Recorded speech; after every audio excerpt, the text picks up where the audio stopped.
Here's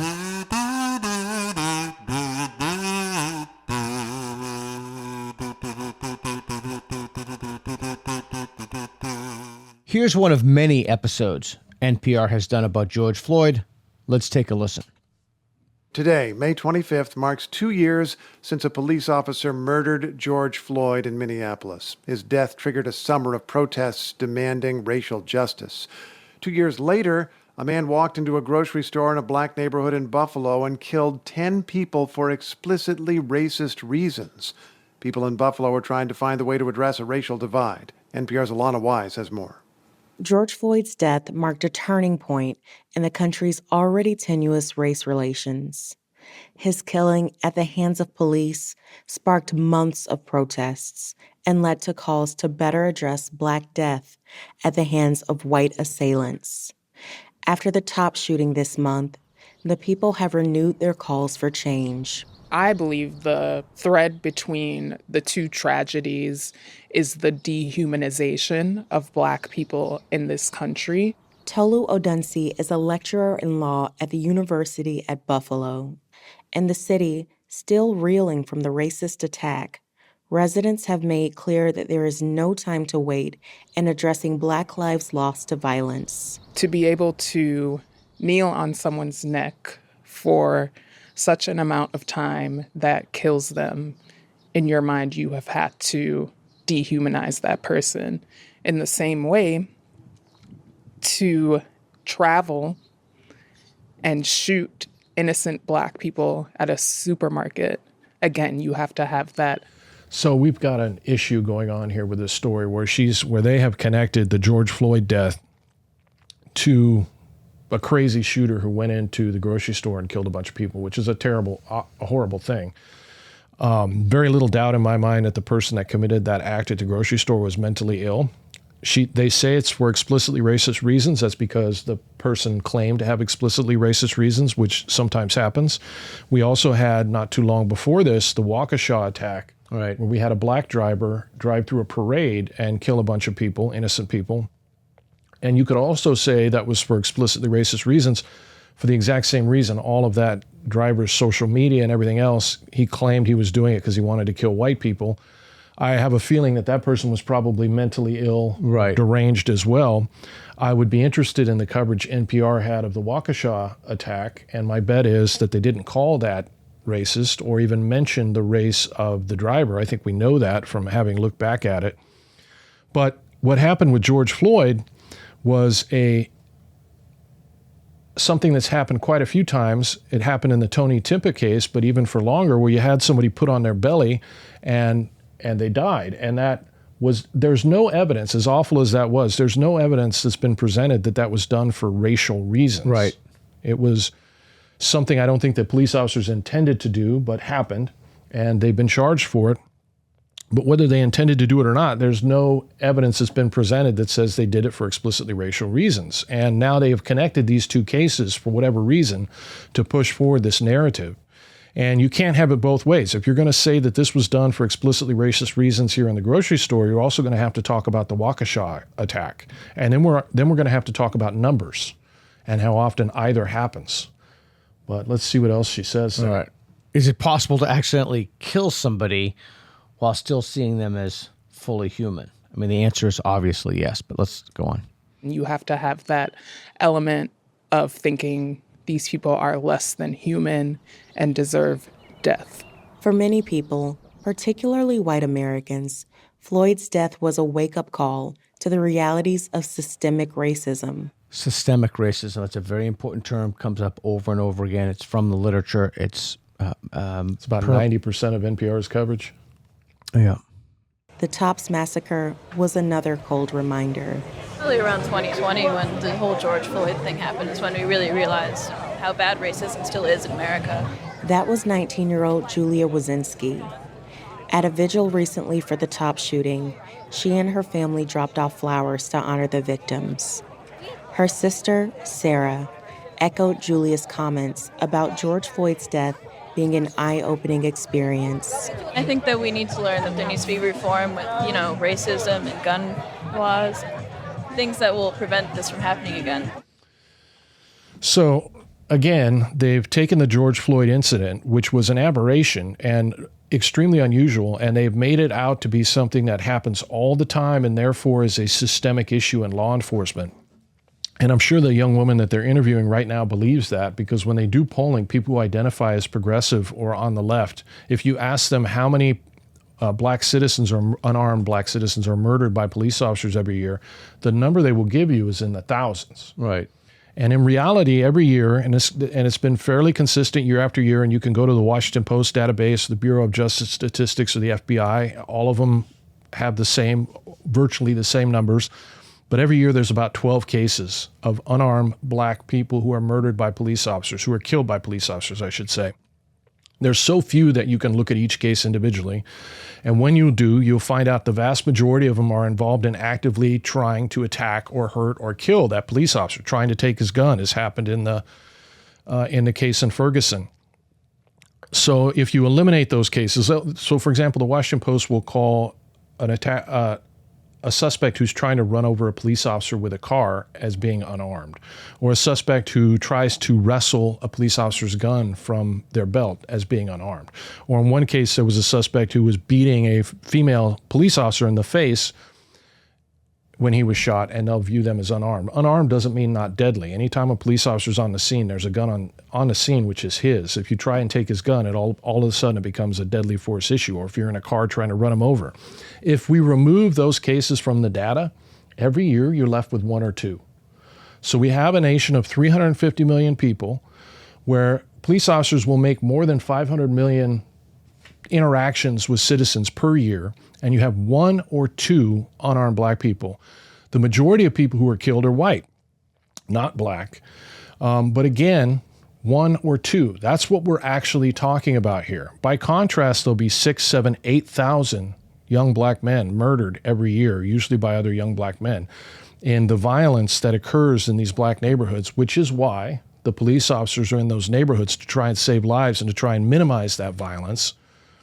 But one or two, and I want you to keep that in mind. That's factually accurate. You can look it up yourself. I encourage you to look up the data. I encourage you to look and see. Yeah, that's the other thing. Don't ever believe anything we say. Don't believe me.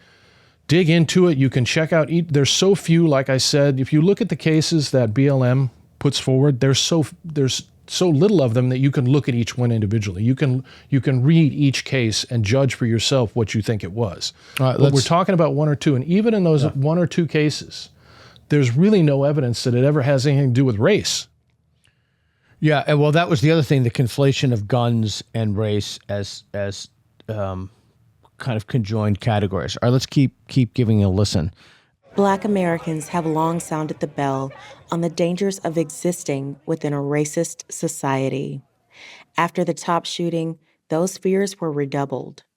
A recent poll conducted by the Washington Post found that 75% of Black people were worried they or someone they love might be attacked because of their race.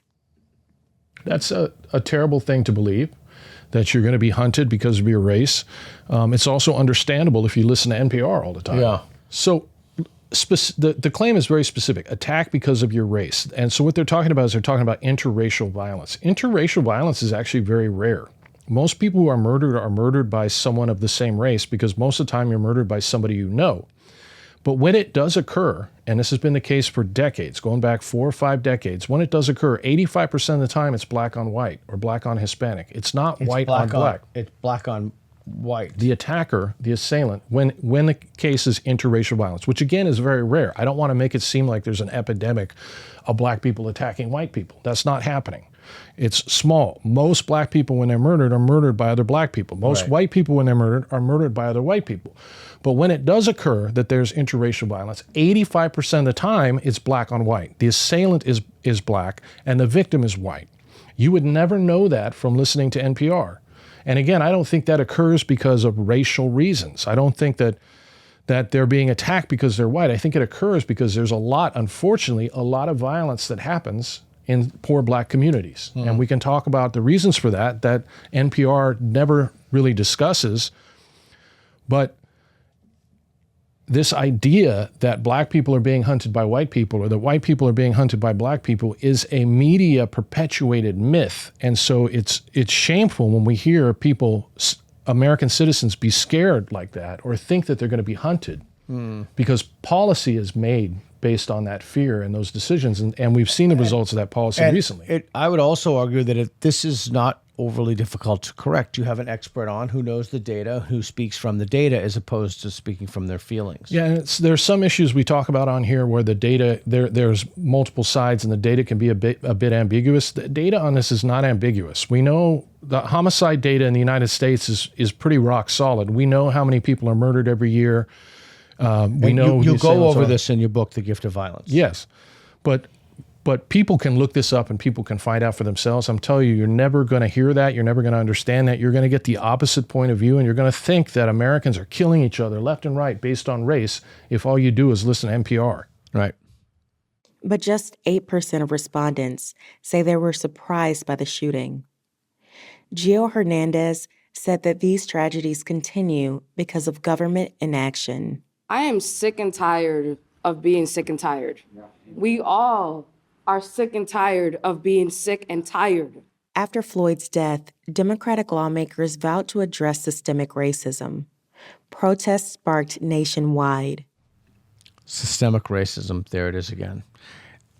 Wouldn't it be great? And what I mean by systemic racism is, and just explaining for listeners, you can't fix a problem you can't define. Exactly what that is.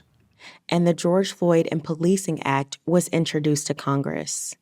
But 2 years later, the bill has stalled. So there was multiple problems with that act. One of them was the fact that they were going to take away qualified immunity from police officers. And what that means is police officers could be sued personally by anybody that they arrest. And if you do that in the United States, nobody is going to be a police officer. So right now here in Portland, our manpower is half of what it should be. And we've had the all-time spike in homicides in our city. And nationwide, we've had the largest spike in homicides that the United States has ever seen, largest one-year spike. And we can't get police officers here in Portland because nobody wants the job. You take away qualified immunity from the departments, and you're not going to have anybody out there that's going to be a police officer. And the people that you're going to get aren't going to be people that you're going to want. And the homicide numbers we see now are going to double and triple, and it's going to be absolute mayhem on the streets. So it was a terrible idea.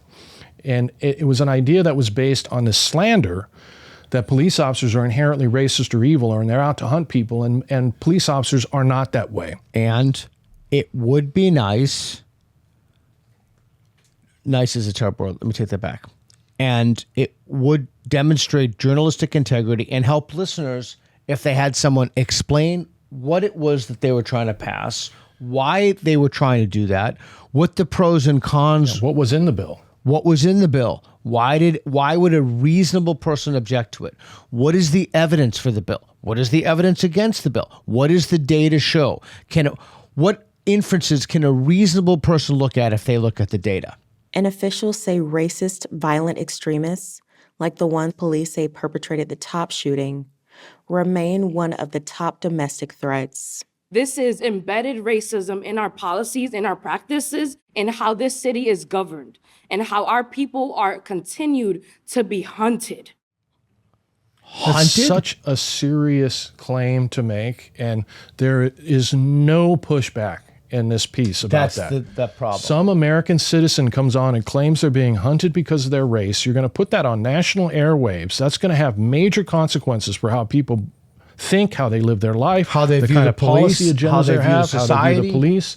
It's going to make everything worse and more violent for people. And there's not even a little bit of pushback on what that. do you mean by hunted?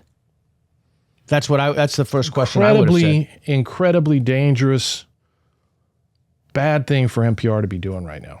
Tolu Odunsi, the law professor, says that in order for real change to be achieved, people in power have to address issues of racism head on. There may be those who do not believe in perpetuating violence against Black people, but when you don't see that the racism exists, you're not in a position to stop it.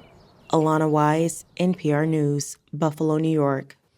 There's the end of the story, and there's zero data. I just want to point out the only numbers they mentioned in that whole piece was subjective. 75% of a particular population feels like, they're going to be hunted. Well, I would too if I listen to NPR's coverage. But there's nothing in there about the actual data and what's going on. And if you're listening to this and you think I'm wrong, do me a favor and look up the information, because when you do, you'll find out I'm not.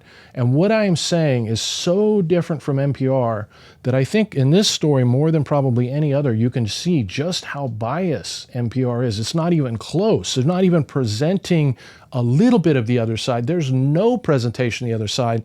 They're presenting the facts to you in a way that's actually backwards. Right. And they're pushing narratives. They're not questioning, asking, not even hard questions. They're not asking any kind of reasonable questions like, what do you mean by that? Or can you explain this to us? I've had the privilege, because of my job, to be able to travel all over the world. I've been to all kinds of different countries.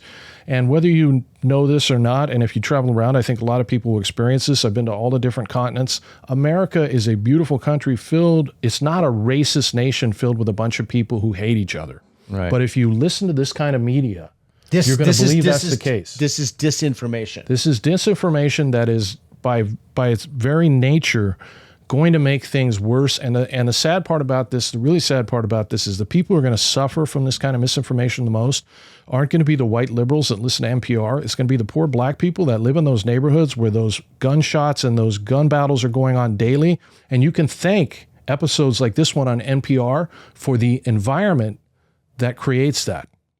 Thank you for watching this excerpt from an episode of All Things Reconsidered. To watch the full episode, please follow the link in the description.